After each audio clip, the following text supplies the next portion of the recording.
Tema de inseguridad. Hemos visto durante los últimos años horrores en las cárceles de nuestro país. Un sistema que estaba cambiando y fue destrozado, desbaratado, y que vivimos esas masacres en meses anteriores, el año anterior. ¿Qué hacer para acabar esa delincuencia organizada que hay dentro de las cárceles? ¿Qué propone como su plan de gobierno para acabar contra esa delincuencia organizada en las cárceles? Lo primero es cambiar el gobierno, porque ¿quién controla las cárceles? Las cárceles las controla el gobierno del señor presidente Guillermo Lasso.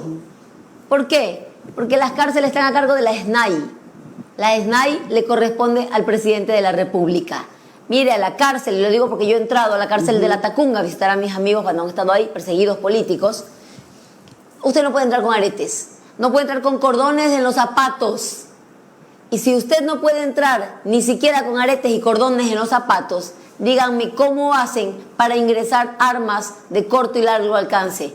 Si el control de las cárceles lo tiene la SNAI, que le pertenece al presidente de la República. Porque ellos se han hecho de la vista gorda y no les interesa cambiar el sistema, porque la delincuencia se ha tomado al gobierno. Luisa, en territorio, en la provincia del Oro, proyectos sí, que van a ser emblemáticos, importantes a nivel de todo el país como propuesta de gobierno. Pero básicamente aquí hemos sido una provincia que le falta mucho la agroindustrialización, con el monocultivo, y nos hace falta esos planes de gobierno donde la política de gobierno sea diversificar la producción, la agroindustria. Y en la parte alta, la minería ilegal, el problema. En Zaruma, sé que no ha podido todavía visitar Zaruma, ojalá pueda ir en una próxima visita con todo su equipo de campaña. Zaruma, el casco urbano es un cascarón según los estudios técnicos. Dicen los estudios que se necesita alrededor de 150 millones de dólares. El gobierno creo que no ha dado, pero ni el 1%. ¿Qué propuesta habría para esos sectores tan vulnerables en esta provincia de El Oro? ¿Cuál es su visión de este problema aquí en la parte alta? Mire, en cuanto a la minería, hoy día justo me reuní con el sector minero también, parte del sector minero. Donde hay un recurso, alguien lo va a explotar. Si detectan una mina o un sector donde hay oro o donde hay algún otro material, lo van a querer extraer. Lo van a querer extraer. La minería ilegal es altamente peligrosa, contaminante, insegura y genera riesgos para la población de diferente tipo. Por eso lo correcto es que el Estado asuma el liderazgo de esos recursos que están en la tierra, que además le pertenecen al Estado ecuatoriano. Claro, y se haga sostenible, ¿no? Y se haga de forma responsable, sostenible, que no afecte el medio ambiente, que el impacto sea mínimo, que genere riqueza para el país, para la zona donde se está extrayendo el material, de forma controlada y de forma legal. Eso es fundamental, porque no nos podemos hacer de la vista gorda. Si dicen déjenlo ahí el suelo, va a venir la minería ilegal y va a empezar a explotarlo y vamos a tener un caso como el de Zaruma. También en la provincia de El Oro, bueno, y a nivel de todo el país, tantos municipios, tantos gobiernos provinciales. En su administración de llegar a la presidencia, ¿cómo será ese compromiso con los prefectos? ¿Buscarán de la tendencia o con los alcaldes de los diferentes cantones? ¿Cómo será ese gobierno de Luisa González con todos los alcaldes y todos los prefectos de las provincias y los cantones del país? Mire, las necesidades de la población no ven bandera política. El hambre, la falta de empleo, de seguridad, no se trata de una bandera política, se trata de la necesidad de nuestra gente. Aquí no importa de qué bandera política sea un alcalde o un prefecto. Aquí tenemos que trabajar con todos y tener la madurez y el compromiso y la piel de patria, el amarillo, azul y rojo, para todos sentarnos en una misma mesa, dejar nuestras diferencias personales, que son personales, que no son de la gente, y sentarnos a trabajar juntos. Mi gobierno y el gobierno local, todos, sin bandera, con un solo objetivo: sacar adelante a nuestra gente que lo necesita de forma urgente. ¿Cómo hacer para generar más empleo? Hablaba de los pilares básicos, por ejemplo, para la inseguridad, la falta de empleo, la falta de educación o la escasa educación.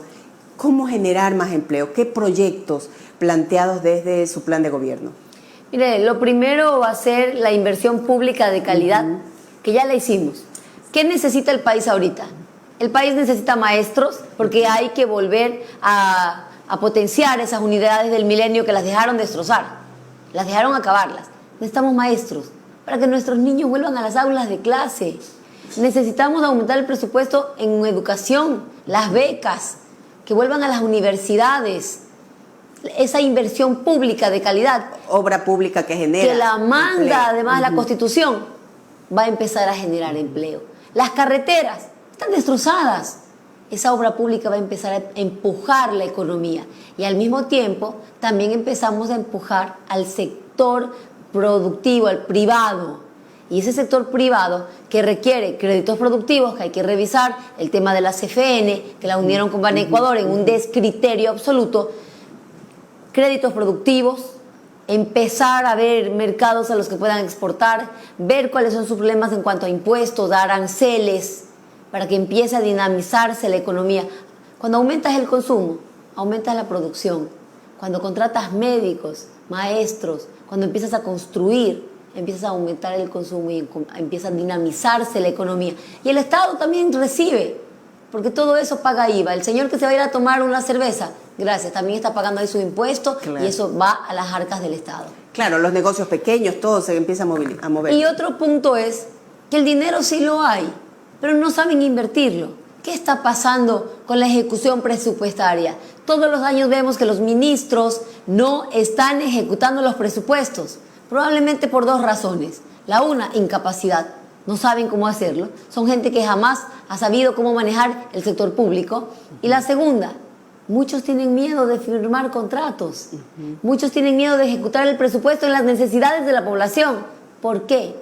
Porque vieron cómo nos persiguieron ilegalmente a la Revolución Ciudadana por las obras que hicimos.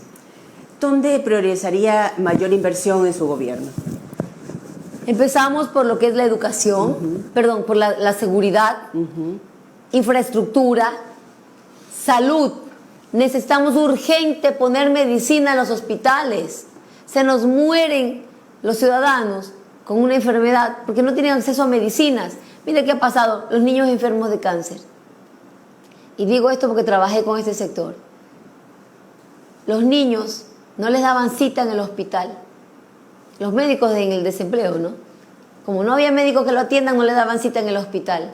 Para cuando le dieron la cita, la enfermedad había avanzado. Para cuando detectan la enfermedad. Claro, es que las enfermedades no esperan. Para cuando detectaron la enfermedad, ya había pasado tiempo y les necesitaban medicina. No había medicina. No les dieron la medicina a los niños y los condenaron a morir. Niños enfermos de cáncer. Eso no puede pasar. Con un Estado así, ¿para qué Estado? ¿Y para qué estamos? Ese es un Estado ausente. Tenemos que devolver las medicinas a los hospitales. Y proyectos de vivienda. En el gobierno de la Revolución Ciudadana hubo ese boom de los proyectos de vivienda populares. ¿Qué proyectos de vivienda plantea para su gobierno? Bueno, este es un gobierno muy corto, es un gobierno de 1 año y medio, en donde lo que vamos a empezar a hacer es empezar a poner la casa en orden.